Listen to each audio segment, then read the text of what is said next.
Bilang Kabanata 19.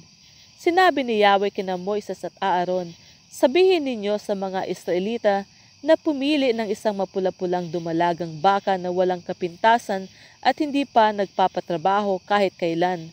Ito'y dadalhin nila sa inyo at ibibigay naman ninyo kay Eleazar upang patayin sa labas ng kampo habang siya'y nakatingin. Ilulubog ni Eleazar ang kanyang mga daliri sa dugo nito at 7 ulit na wiwisikan ang harap ng toldang tipanan. Pagkatapos ang baka ay susunugin ng buo sa harapan ng pari, pati balat, dugo at dumi. Habang sinusunog ito, ang pari ay kukuha naman ng kahoy na cedar, ng hisopo at lana at isasama sa bakang sinunog. Pagkatapos lalabhan ng pari ang kanyang kasuotan, maliligo siya sa papasok sa kampo. Ituturing siyang marumi ayon sa kautusan hanggang kinagabihan.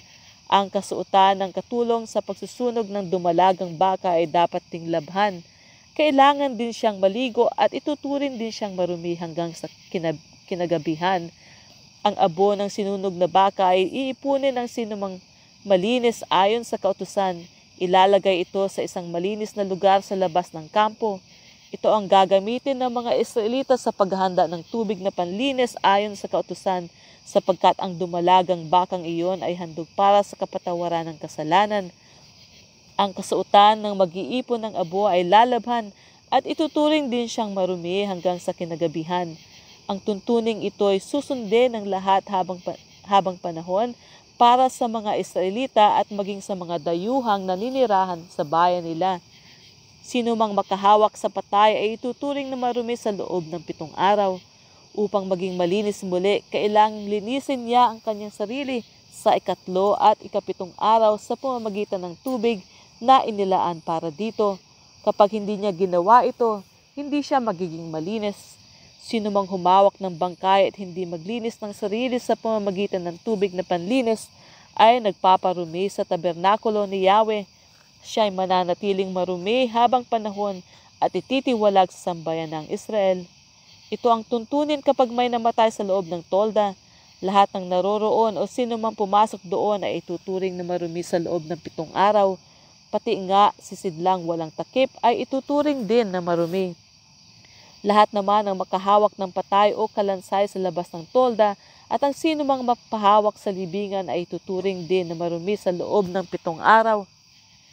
Ang mga itinuturing na marumi dahil sa paghawak sa patay, kalansay o libingan ay kukuha ng abo na galing sa sinunog na handog para sa kapatawaran ng kasalanan.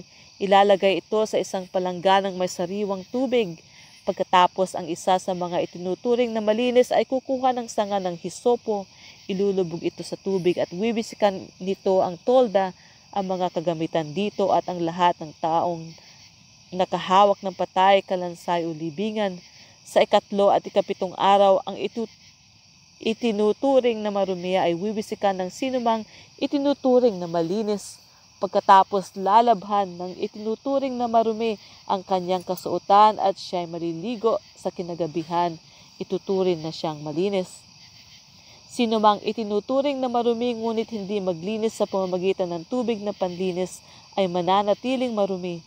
Ititiwalag siya sa sambayanan sapagkat dinudungisan niya ang santuaryo ni Yahweh. Ang mga ito'y tuntuning susundin ninyo habang panahon.